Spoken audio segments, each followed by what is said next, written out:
si podemos resumir las últimas palabras de Jesucristo, se encuentran en el capítulo 2 y en el capítulo 3 de este maravilloso libro que se llama el Apocalipsis, y que la palabra apocalipto en el griego significa descorrer las cortinas.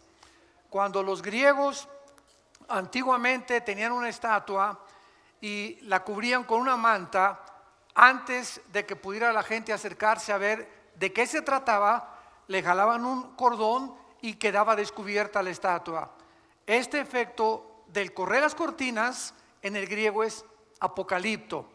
Actualmente, cuando hay la exposición de carros en Ginebra, en Francia, en París, pues tapan, ¿verdad?, los Lamborghini, los Ferrari, los nuevos carros, y la gente se acerca a los periodistas y quitan la manta y de repente aparece el nuevo modelo que están promoviendo. Este efecto se llama el Apocalipsis, descorrer las cortinas. ¿Por qué se llama así este libro? Porque en este libro Dios nos corre las cortinas del futuro. Nos abre la ventana para que nos podamos asomar y podamos percibir en lo que va a acabar el mundo. Para que podamos, no solamente por curiosidad o por aumentar el intelecto, ver cómo va a acabar el mundo, porque la gente es curiosa por naturaleza. Por eso estamos llenos de brujos, de falsos profetas, de mediums, porque todo el mundo está profetizando esto, está profetizando aquello, cuando todo está ya aquí escrito en la Biblia. Entonces Dios no solamente quiere que tengamos el intelecto para poder conocer por curiosidad, sino que nosotros sepamos que en la medida en que el Apocalipsis se va desarrollando, podamos irlo comparando con el aspecto geopolítico del mundo, con el aspecto antropológico del mundo, como es ahorita la famosa transgéneros y todas estas abominaciones para destruir la familia, el fundamento con el cual la sociedad ha estado establecida, y podamos prevenirnos y levantar nuestra voz. Somos la sal de la tierra, y si nosotros no hablamos y si nosotros no continuamos manifestando la opinión de Dios al mundo en todas las áreas donde tú te desenvuelvas, por eso dice el dicho: los malos triunfan cuando los buenos no hacen nada. Entonces quedarnos callados es hacernos cómplices de la maldad del mundo. Fíjate lo que te estoy diciendo. Y si tú eres cristiano, tú eres la sal de la tierra. Y cuando la sal pierde su sabor, dice en Mateo capítulo 5 el Señor Jesucristo, no sirve más que para ser pisoteada por los demás. El día que nosotros perdamos nuestro sabor y perdamos nuestro testimonio, no sirves para nada. Y la misión por la cual Dios nos llamó para poder realmente bendecir al mundo es para que evitemos hablando, comunicando, predicando, testificando el evangelio de la gracia de Dios, e impidamos que la corrupción del mundo continúe avanzando con la velocidad que actualmente lo está haciendo. Hemos llegado a un grado donde ya es normal, y ese es el peor de los niveles a los que una sociedad pueda llegar, a donde nos acostumbremos que lo que el mundo está aceptando es normal. Pero lo que más me impresiona de todo esto, con el mensaje que vamos a ver de Sardis en el capítulo 3 del Apocalipsis, abran sus Biblias ahí, por favor, Apocalipsis 3. Lo más sorprendente de lo que estamos viendo actualmente en el mundo es que las dos más grandes potencias del mundo,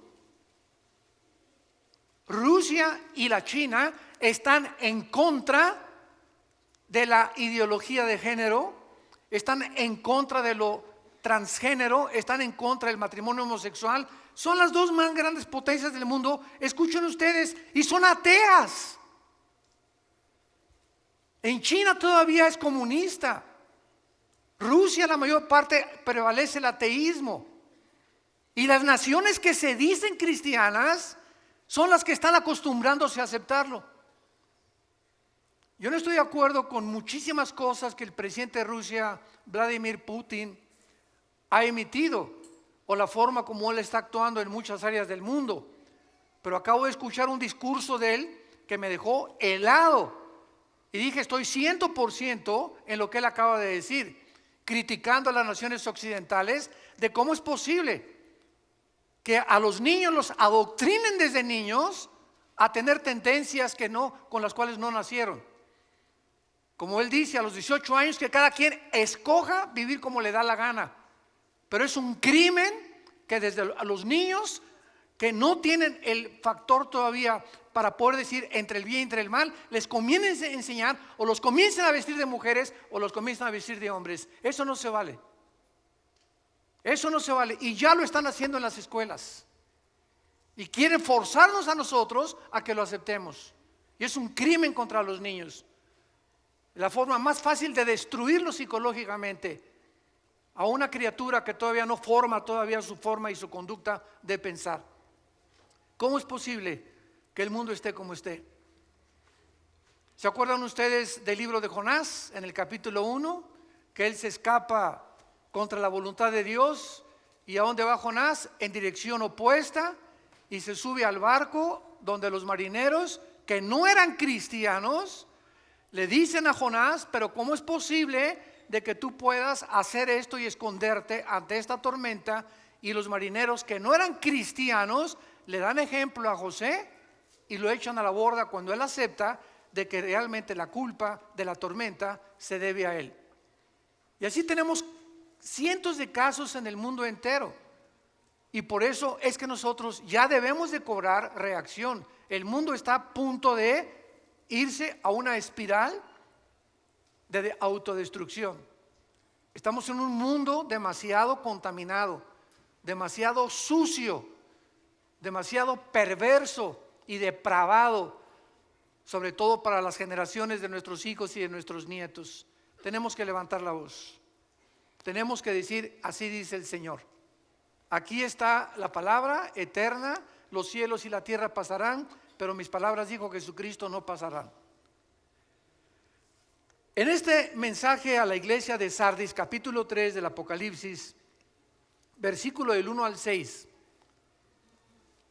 es una iglesia, o fue una iglesia Sardis, que desde luego representa también a muchas iglesias que han subsecuentemente seguido las mismas características o han mantenido las mismas normas que esta iglesia. Esta es la razón por la cual se nos da este ejemplo de estas 7 iglesias.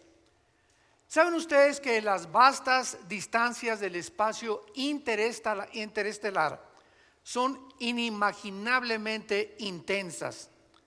Las estrellas más cercanas a nosotros tienen trillones de kilómetros de distancia, y estas distancias han forzado a los astrónomos y a los astrofísicos a poder sacar una unidad apropiada para medirlo, que se llama el año luz.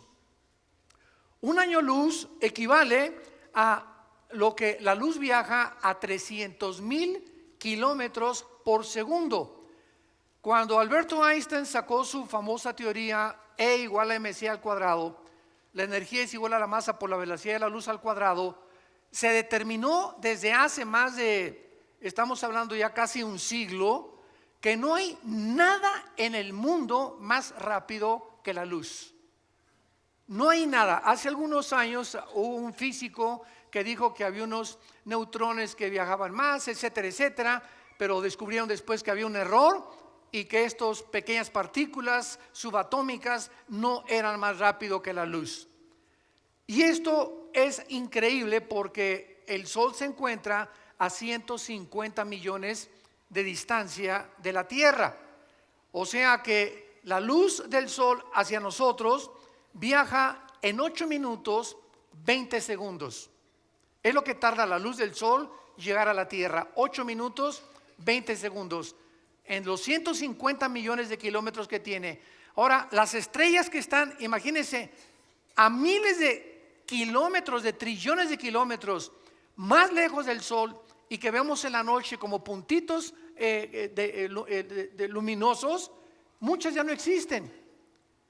¿Por qué? Porque desaparecieron hace millones de kilómetros, millones de años, perdón. Pero ¿por qué seguimos viendo su luz?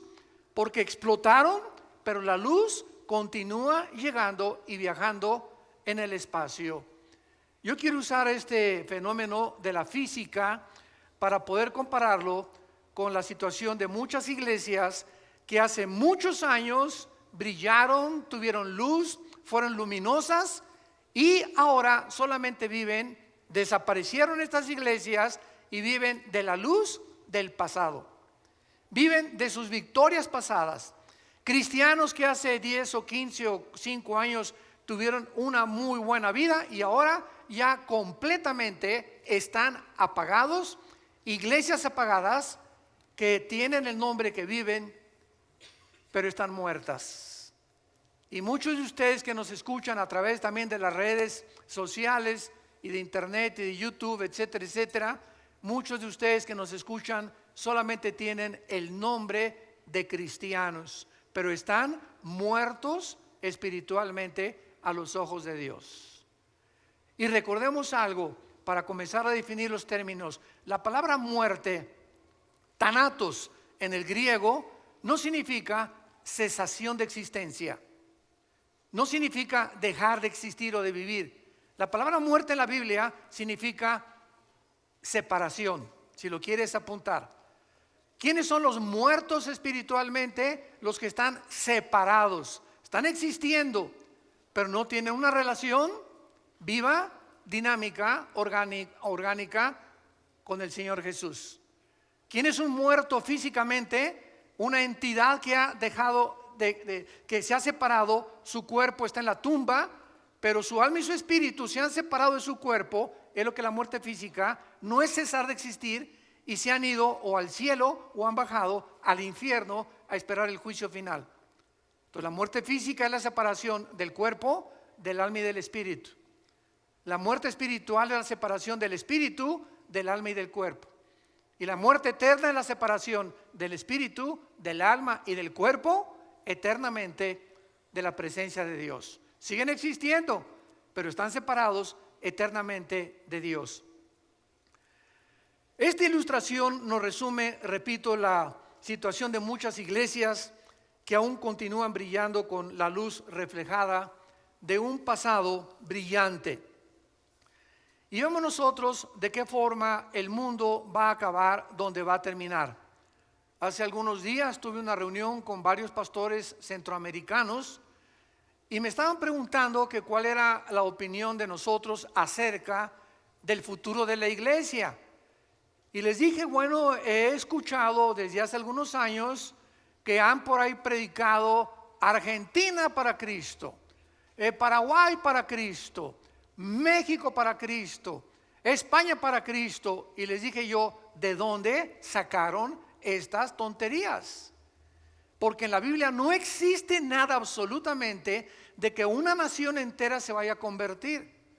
Esto va a suceder hasta Apocalipsis 22 en el tiempo del milenio.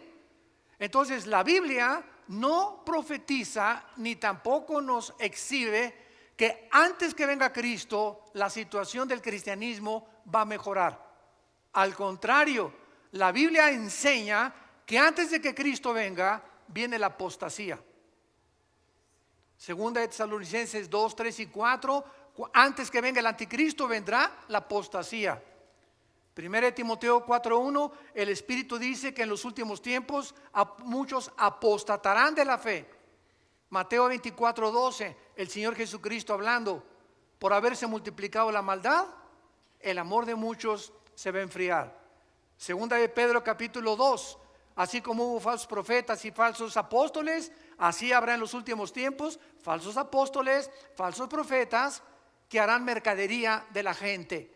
Entonces estamos ante un panorama negro. Sin embargo, en medio de esta apostasía siempre habrá un remanente. Siempre habrá en todas las naciones, en todas las iglesias, un pequeño, muy reducido, muy pequeño de verdaderos cristianos. Y a ese pequeño remanente tú eres el que debes de permanecer y pertenecer. Ese es el remanente que Dios va a cuidar, a protegernos de todo lo que viene en el mundo.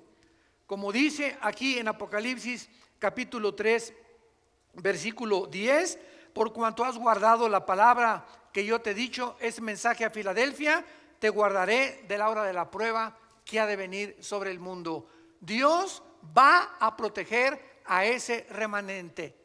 Por lo que, dándonos cuenta de cómo el mundo es tan agresivo y cómo las fuerzas de la naturaleza han atacado al mundo, al planeta Tierra, huracanes, tsunamis, incendios, terremotos, etcétera, etcétera, siempre los ha habido en la historia, pero nunca habían convergido todos juntos, como ahora lo estamos viendo, uno tras otro, uno tras otro, uno tras otro. Solamente esta semana más de 62 terremotos hubo en el mundo, nada más en 7 días. Muchos no se dan a conocer porque fueron de 3 grados, de 4 grados, de 5 grados, van aumentando, etcétera, etcétera. Pero estamos en un mundo convulsionado completamente por las fuerzas naturales de la naturaleza. Entonces, teniendo en cuenta estos factores y estas condiciones, acerquémonos a Dios. Es tiempo que te acerques a Dios con tu familia y con tu matrimonio. Es tiempo que reunamos a nuestros hijos y les demos testimonio. Es tiempo que a tu novia le des testimonio que es un cristiano. Y no la manosees, no te atrevas a tocarla antes de casarte. Es tiempo que le des a tu novio un testimonio de lo que es una muchacha hija de Dios.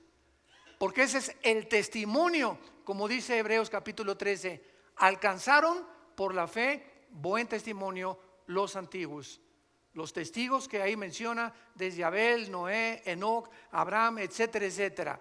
Y este es el testimonio que hace falta actualmente en el mundo que nos rodea.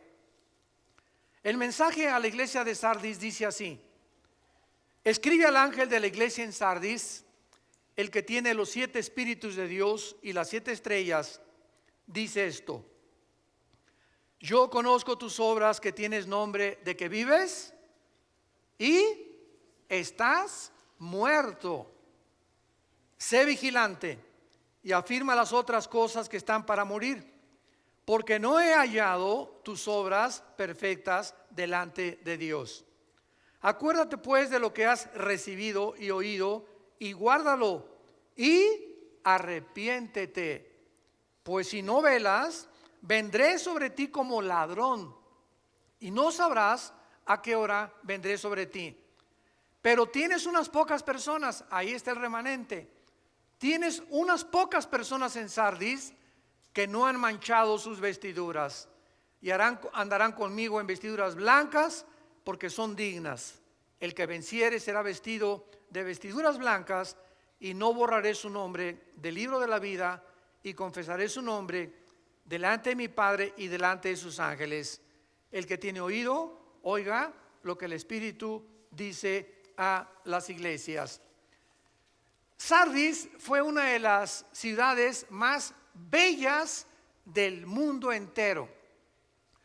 Fue fundada 1200 años antes de Cristo y fue la capital del reino de Lidia hasta el año 549, 550 antes de Cristo, cuando fue conquistada por Ciro, el emperador o el rey de Persia, que es ahorita Irán. Esta ciudad fue destruida por los jónicos en el año 501 antes de Cristo, y finalmente Sardis fue conquistada por Alejandro el Magno.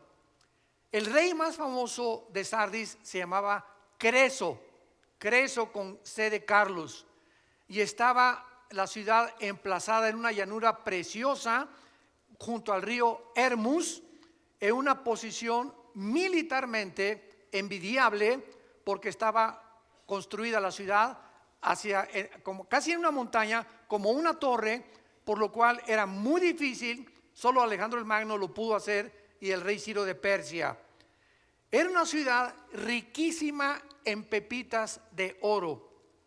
Ahí, dicen los historiadores, comenzaron a encontrarse las primeras pepitas de oro. Cuando Alejandro el Magno conquista a Sardis, esta ciudad se rinde completamente a Alejandro el Magno, y absorben la cultura helénica, que es la cultura de los griegos, y que posteriormente los romanos también la absorbieron, y entonces el mundo comenzó, el europeo y el Asia Menor, a hablar el griego. Vean ustedes de qué forma Dios preparó todo esto para que el Nuevo Testamento que tenemos nosotros haya sido escrito ¿en qué idioma original? En el griego. Así que el Nuevo Testamento, los originales, fueron escritos en el griego, porque el griego y el hebreo son los dos únicos lenguajes que sus letras tienen símbolos de número. Esto se llama gematría. Entonces la B en griego es el 5, la X en griego, ¿no saben? El 10, 2X, 20, 3X, el 50. Ah, ¿verdad? Bueno, sí saben griego. Entonces, esta es la razón también, y aparte que las palabras griegas, como las palabras hebreas, tienen 4 o 5 significados. ¿Qué quiero decirles? Por ejemplo, la palabra padre en español, ¿qué significa? Progenitor, ¿no? Pero también significa bonito. ¿Cómo? ¿Qué padre está el cielo? Oye, ¿qué padre vestido traes? ¿Qué le estás diciendo? ¿Que ese vestido lo engendró quién? No, ¿verdad? Pero vean ustedes cómo usamos barbarismos en todos los idiomas, y entonces usamos palabras que si las queremos traducir no tienen traducción. En inglés, por ejemplo, imagínense, what father is the heaven? Dile eso a un americano y no te va a entender. ¿Qué padre está el cielo? Es algo que pertenece solamente y que nosotros entendemos. Por eso mi esposa y yo, cuando vimos chistes en Estados Unidos, casi nunca los entendemos, y cuando contamos chistes nosotros, sobre todo los de Cantinflas, menos los entienden ellos, ¿verdad? Bueno, esto es impresionante, porque esta es la razón por la cual el griego fue absorbido por las culturas antiguas para preparar el camino a la predicación del Evangelio de la gracia de Dios. El emperador romano Tiberio, ya cuando Roma conquistó a Grecia, reconstruyó esta ciudad de su tesoro personal de 10 millones de sestercios. 10 millones de sestercios equivalen a $1 millón del siglo XXI. Los mejores gladiadores de Roma salieron de Sardis, y la mayor parte de los gladiadores se degeneraron por todo el ambiente que había en la ciudad y en el Imperio Romano, y entonces, ¿verdad? Y el libertinaje que existía, y pues fue una de las cosas que terminaron también con estos guerreros de esos tiempos. Las personas de Sardis adoraban a la diosa Cibeles. Me acuerdo que ahí en Tecamachalco, en México, hay una calle que se llama la Fuente de Cibeles.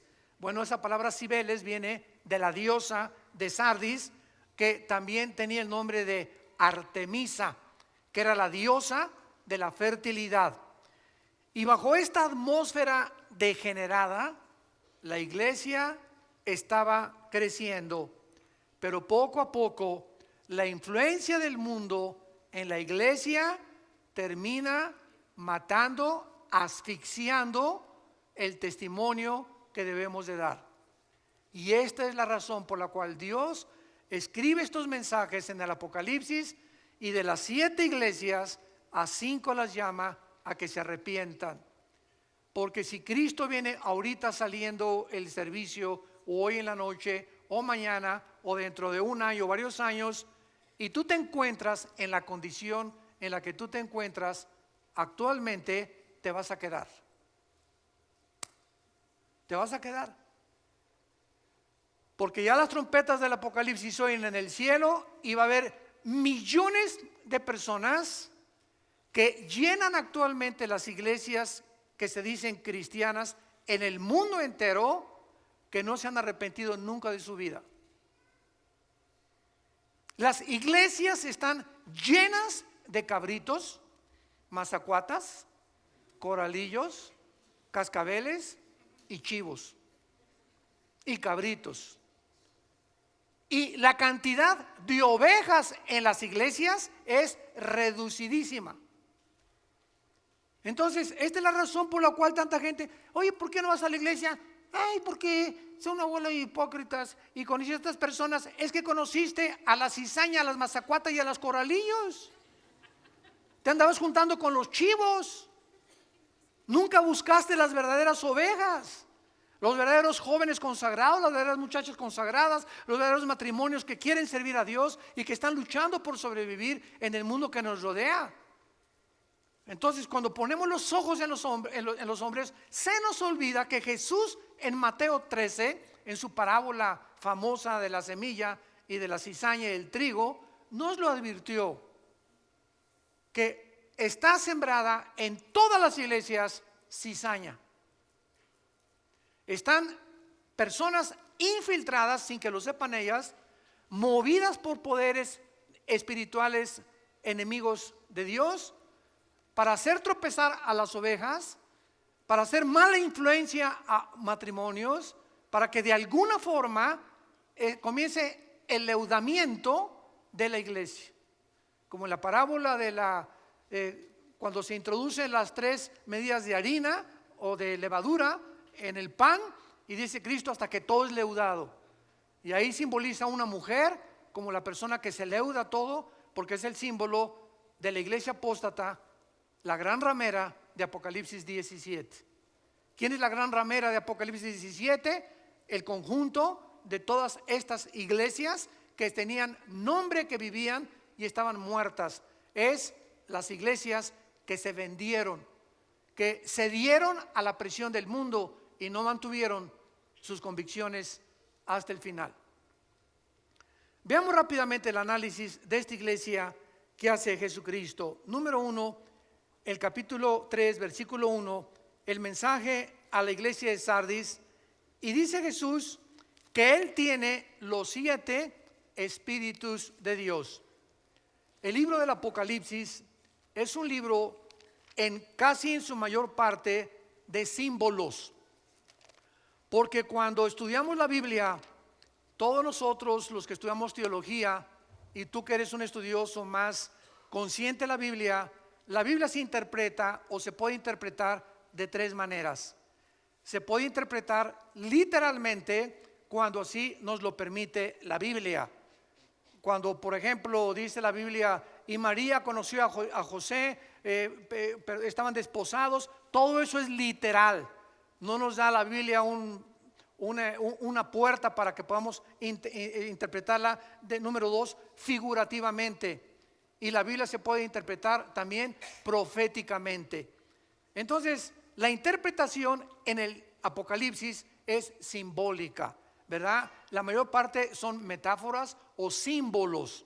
Y cuando dice los 7 espíritus de Dios, el 7 se repite en el Apocalipsis casi 40, 50 veces. Los 7 ángeles, las 7 estrellas, los 7 espíritus. ¿Por qué? Porque en el simbolismo de la Biblia, los números tienen un símbolo o tienen un significado. El 1, la unidad. El 2, el testimonio. Siempre se mandaban a predicar de 2 en 2. El 3, la Trinidad. El 5 es el número de la gracia. El 6 es el número del ser humano. Por eso el anticristo es 6, 6, 6, que es el ser humano elevado a la Trinidad, el ser humano elevado a Dios. El 7 es el número perfecto, es el número completo. Por eso hay 7 días. Nunca se han preguntado, pregúntale a tu maestro ateo, ¿quién inventó la semana de 7 días? Pregúntaselo a cualquier ateo o a cualquier científico. ¿Cómo es posible que se haya definido que el ser humano necesita 6 días de trabajo y todos necesitamos pararnos, detenernos cada 6 días y descansar? De cada 7 días, un día tenemos que descansar. Llámese el lunes, si tú trabajas el domingo en un hotel, pues tu lunes. Pero si no nos detenemos a descansar, el día de descanso, y no tiene que ser el sábado o el domingo para los que la mayor parte tenemos la bendición de no trabajar, pero si no nos detenemos un día a la semana, comenzamos a desgastarnos mental, psicológica y físicamente. El cuerpo humano necesita descanso. Y el día de descanso, olvídate de tus cálculos, de tu trabajo, de tu carpintería, de tu taller, de tu bufete de abogados, de tu consultorio médico. Olvídate de todo. Vete el partido. Bueno, ya hasta ahorita Real Madrid, Barcelona. Va ganando Barcelona 1-0. Pues hay que descansarnos de todo, ¿verdad? Si puedes ir en la tarde al fútbol, ¿verdad? Descansar al parque con tus hijos, con tus nietos, irte el día a un buen restaurante a comer o taquitos ahí en tu casa, pero tratemos de el cerebro, las neuronas, librarnos de la presión de los pensamientos, porque así nos diseñó Dios. 6 días y 1 tenemos que descansar. Muy bien, en Isaías 11, versículo 1 y 2. Veamos qué son los 7 espíritus de Dios, porque no son 7 espíritus, son las 7 manifestaciones que el Espíritu Santo tiene, y que la única persona que ha tenido estas 7 manifestaciones del Espíritu ha sido Jesucristo, el Hijo de Dios. Saldrá una vara del tronco de Isaí, y un vástago retoñará de sus raíces. Está hablando proféticamente 700 años antes de que Cristo naciera el profeta Isaías. Y escuchen lo que dice: y reposará sobre él, o sea, sobre Jesús, número 1, el Espíritu de Jehová, espíritu de sabiduría, inteligencia, consejo, poder, conocimiento y temor de Jehová. Esta es la plenitud del Espíritu Santo. Dichosos aquellos que tienen por lo menos sabiduría, inteligencia, consejo, poder, o que tengas 3 o 4 de estas manifestaciones del Espíritu Santo. Ahora regresamos a Apocalipsis y podemos entender por qué Jesucristo dice el que tiene los 7 espíritus de Dios. O sea, Jesús poseía la plenitud del Espíritu Santo. Y este Cristo santo, glorificado, majestuoso, es el que está enviando un mensaje a un pequeño grupo de cristianos, un remanente en la iglesia de Sardis. ¿Cuál es la acusación? Yo conozco tus obras, que tienes nombre de que vives y estás muerto. Esta iglesia tenía una falsa reputación espiritual. ¿Cuántas personas se dicen a sí mismo cristianas? Volvemos a repetir, pero su verdadera condición, tal vez ante la iglesia tienes cara de San Crisóstomo, tienes la cara de la Rosa de Castilla, de Santa Rita de Casia. No, la hermana tiene cara de monja, una cara dulce, transparente. El hermano tiene cara que no rompe un plato, pero en su casa tiene otra cara, y en su trabajo tiene otra cara. En la psicología se le conoce como los desórdenes múltiples de la personalidad, que no eres de una sola pieza. Y esto es lo que Dios insiste en nuestras vidas. Tenemos que ser de una sola pieza.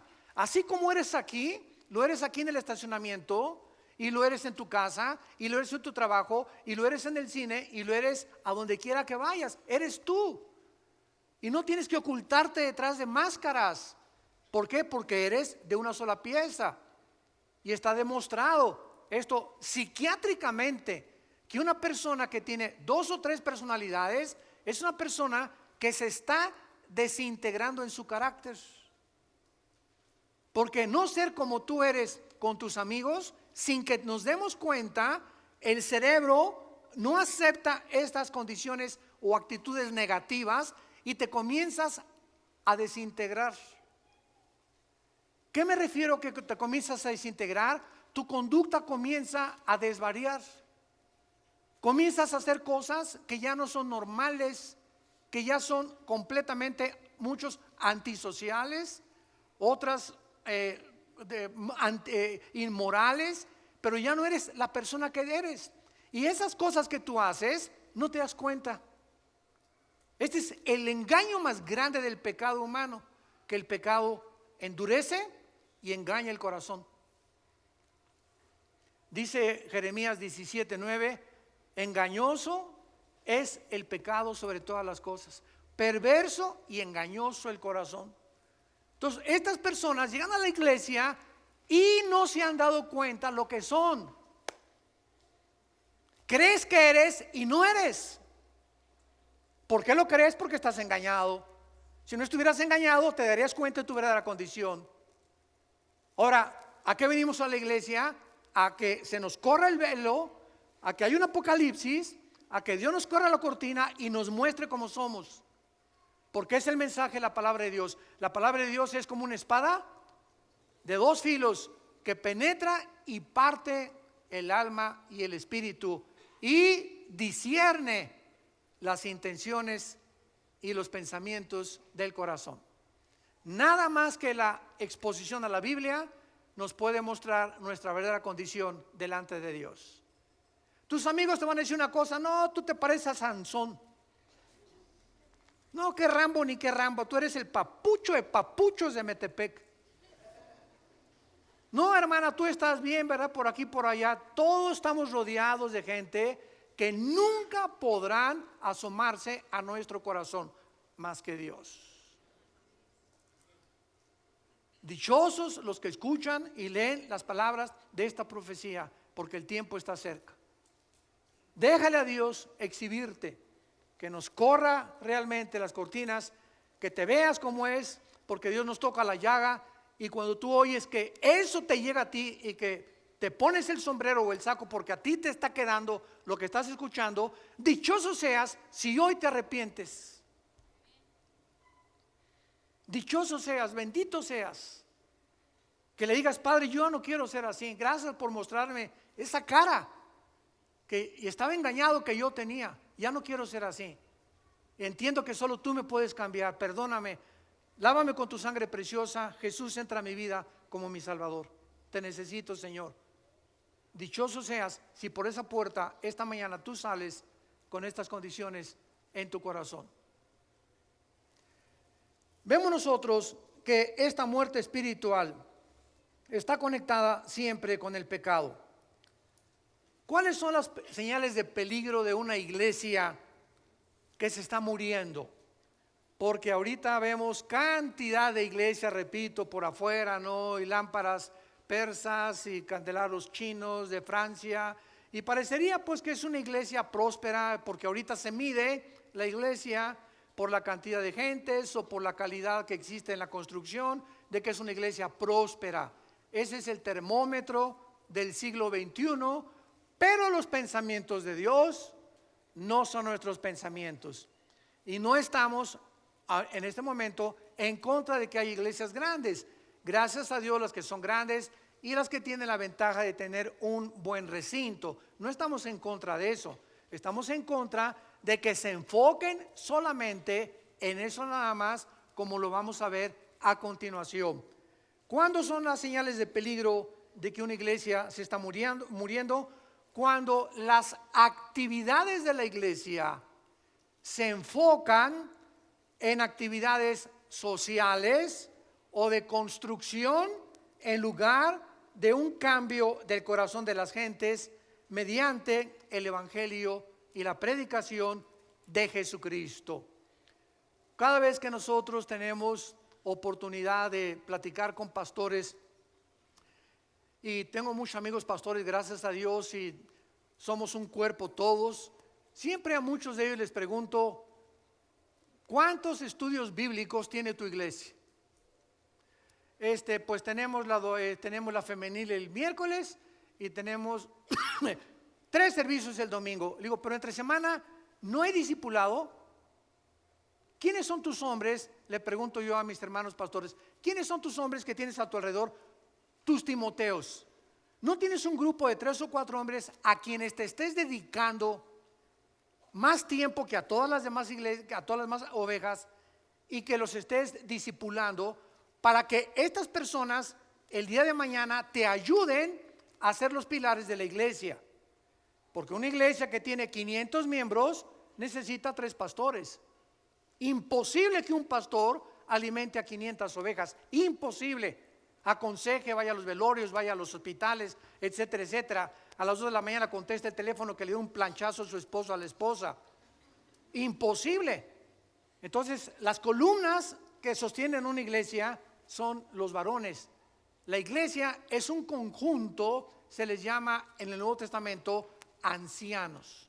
No de edad, porque es la palabra presbúteros, ancianos, sino líderes espirituales que nos ayudan a los que levantamos iglesias a poder delegar las responsabilidades, porque si no lo hacemos, acabamos en el psiquiátrico.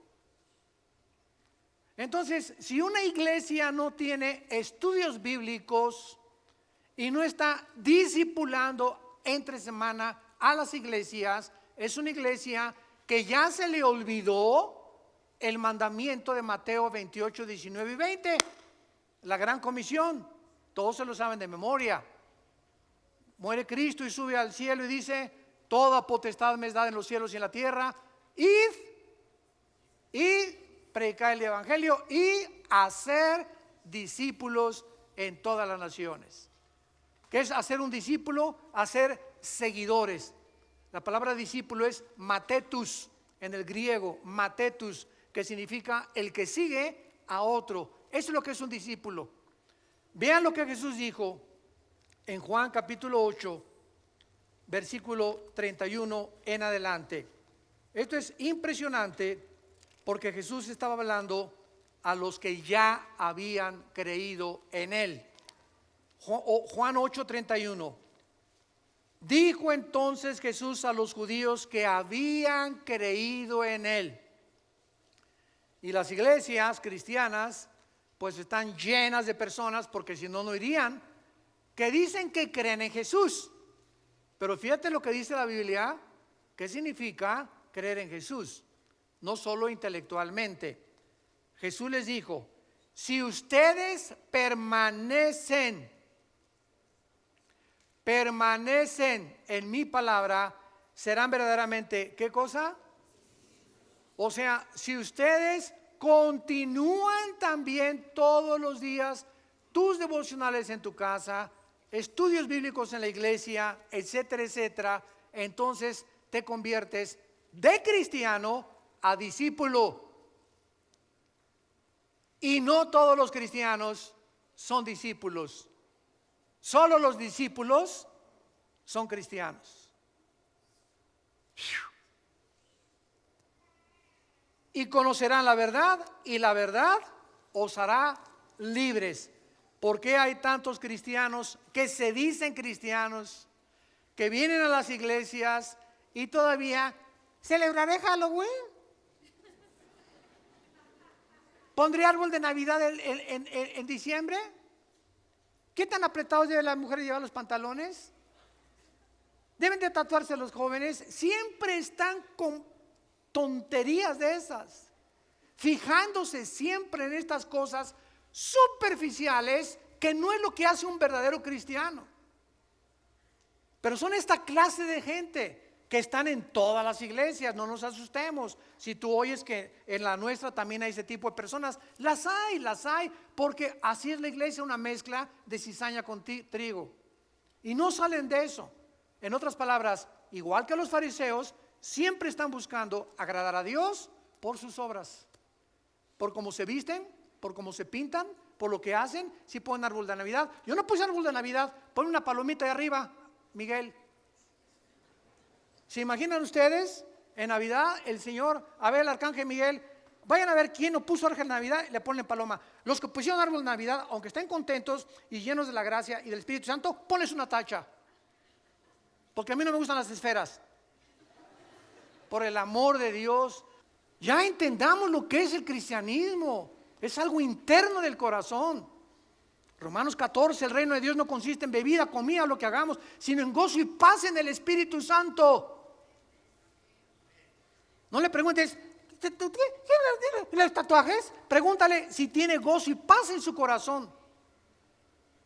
Y por el amor de Dios, un gordo no se atreva a criticar a alguien que está tatuado. Yo se los he dicho. ¿Por qué, hermano? Porque tú no eres un templo del Espíritu Santo, eres una catedral del Espíritu Santo.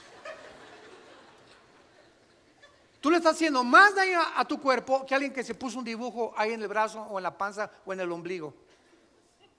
Así que la Biblia dice que somos templo del Espíritu Santo, que es nuestro cuerpo, cuidámoslo. Entonces no nos atrevamos, es lo que les digo, apuntar un dedo así, porque hay 3 que nos apuntan a nosotros. Cada vez que tú haces así, hay 3 apuntándonos a nosotros. Cuidemos la forma en la que nosotros vivimos ya. Tenemos que madurar. Regresamos a Apocalipsis. Y ojalá que sigan aprendiendo hoy cosas más intensas del Espíritu de Dios. Tienes nombre de que vives y estás muerto. Vemos pues nosotros que hay una fe que puede ser imitada. Hay una fe que puede ser imitada. O sea, hay un arrepentimiento que no es arrepentimiento, es remordimiento. Y veamos nosotros en 2 Corintios capítulo 7 la diferencia entre el remordimiento y el arrepentimiento. 2 Corintios 7, versículo 10.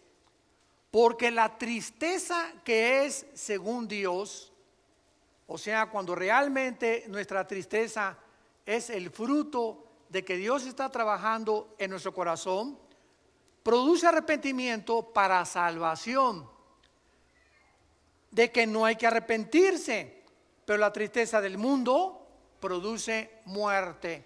En otras palabras, llega una muchacha o una persona, hermano, pues caímos en la fornicación o hice este pecado y el otro, hay una tristeza tremenda en mi corazón. Hay que fijarnos que esa tristeza no sea porque tú vas a tener que recoger la cosecha y ahora quién me va a poder recoger con mi niño, voy a quedar embarazada que soy madre soltera. Esa tristeza no es de Dios, esa tristeza es porque estás teniendo miedo de lo que la gente diga y de las consecuencias que vas a tener. Pero cuando nuestra tristeza es, Señor, te he ofendido, no me importa lo que la gente diga, quiero tu perdón. En ese momento sabemos que somos perdonados, 1 Juan 1:8, porque la sangre de Cristo nos limpia de todo pecado, y de ahí en adelante ya no vivo con vergüenza porque no tengo que arrepentirme. Ya me arrepentí y lo creo porque la sangre de Cristo tiene poder. ¿Me siguieron con cuidado? Esa es la diferencia. Judas se arrepintió. A ver, aquí tenemos a 2 hombres, a Pedro y a Judas. Los 2 cometieron alta traición. Los 2 negaron a Cristo. Los 2 desobedecieron a Cristo. Sin embargo, la Biblia dice que hay una diferencia entre Pedro y entre Judas cuando los 2 eran culpables de alta traición. Pero cuando Pedro cometió el pecado de negar a Jesucristo, lloró amargamente porque sabía que Jesús era el Hijo de Dios y sabía que lo había traicionado. Pero no se quitó la vida como se la quitó Judas. Judas agarró las 30 monedas de plata y las aventó a los sacerdotes y fue y se ahorcó. Y dice la Biblia que se rompieron las cuerdas, cayó sobre piedras y se le salieron todos los intestinos a Judas. Así murió Judas. Si él hubiera creído que Jesús era el Hijo de Dios, no se hubiera matado. No se hubiera quitado la vida. Hubiera creído que hay perdón en la cruz que iba Cristo a enfrentar. Pero él no creyó nunca en Cristo. Él nunca fue salvo. Jesús mismo dijo en Juan que era un diablo desde que Dios lo llamó. Y formaba parte del plan de Dios para demostrarnos que siempre, siempre, siempre habrá gente cerca de ti y cerca de nosotros, diablos. Y muchas veces tarda tiempo en descubrir quiénes son nuestros verdaderos amigos. Los que verdaderamente en tiempo de la prueba están con nosotros o están contigo. Es el mundo que vivimos. No todo es angelitos, no todo es Disneylandia, no todo es Reino Ventura. Estamos en un mundo donde hay lobos rapaces junto a ti, atrás de mí, a tu derecha y a tu izquierda. Es un mundo muy feo el que vivimos.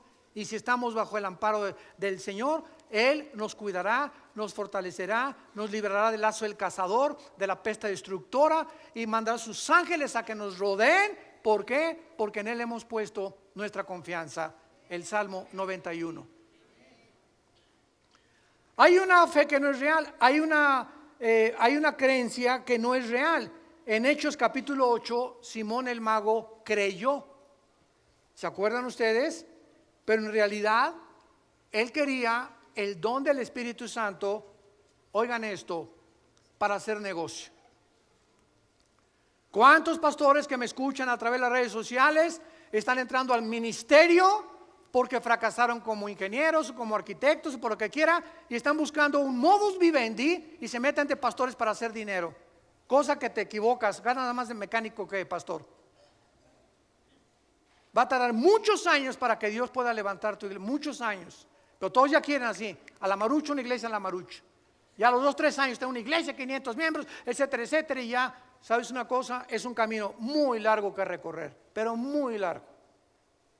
Nosotros los 3 años cuando Dios me llamó al ministerio, estuve 3 años viviendo con indígenas entre Guerrero y Oaxaca, de misionero, durmiendo en el suelo, tapándome en pisos de adobe con periódicos, y mi cojín era un ladrillo envuelto con 3 o 4 periódicos del Excelsior de aquel tiempo, y del Esto, y de la revista Alarma, que también se vendía en aquel tiempo.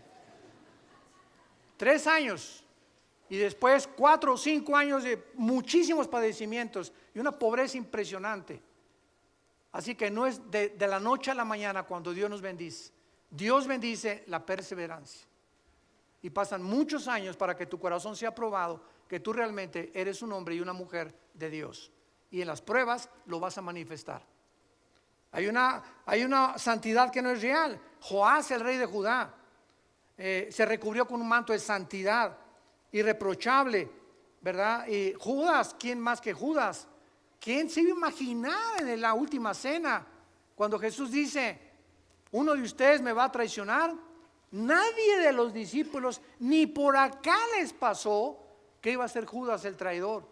Estaba tan perfectamente bien disfrazado y camuflajeado que nadie lo pudo saber, pero el Señor conoce los corazones. Hay un amor también que no es real, que solo consiste en emociones. Vivimos tiempos difíciles y hay una humildad también que es falsa. Es una humildad que muchas veces detrás de una capa de modestia y de sencillez se esconde un corazón terriblemente orgulloso. ¿Cómo lo descubres? Muy fácil, cuando te vas a estacionar. Tenemos gente aquí que se llaman de seguridad con su gafete. Por favor, no estacione ahí. ¿Qué no sabes quién soy?